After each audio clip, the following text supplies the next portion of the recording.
Alright, the next installment of my 1980 Yamaha XS650 chopper build.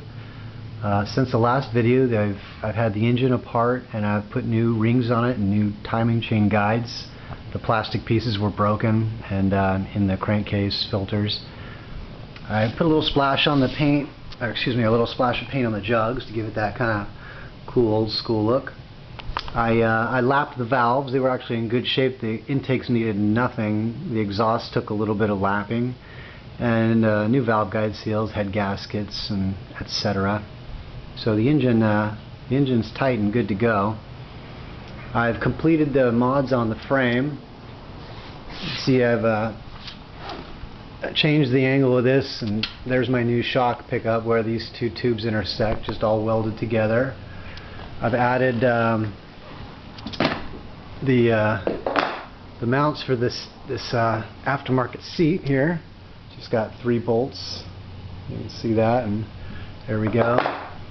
You can see what I've done to mount the fender, the rear fender. It's going to have kind of this is really a tire hugging fender, but I didn't want to mount it on the swing arm, so it's fixed with a chassis. But you'll see when it's all together, it's a nice tight fit.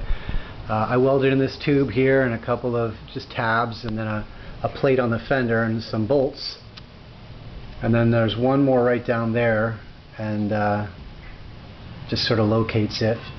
And of course you can see the custom battery box I've put in. When I got the chopper, there was no battery box.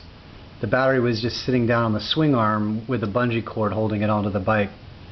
And that's not really my style, so I wanted a more secure setting for it. There was no ignition switch when I got it either, so maybe it's sacrilege to put an ignition switch on a chopper, but that makes me feel a bit better. Put the key in here, under the seat, concealed. I've started doing the wiring. I'm only going to have 2 fuses. One's for the headlight, one's for the brake light. The ignition and such, that's going to be basically fed through the ignition switch via a fusible link from the battery. I've upgraded the Kickstarter. It's a Harley Davidson style. It's a little bit bigger. Since it's going to be kick only, got to have a little bit more surface here. What else have I done? I've started doing some more wiring. The headlight's been rewired. I've added a toggle switch for on-off. And yeah, I think that's probably about it down here.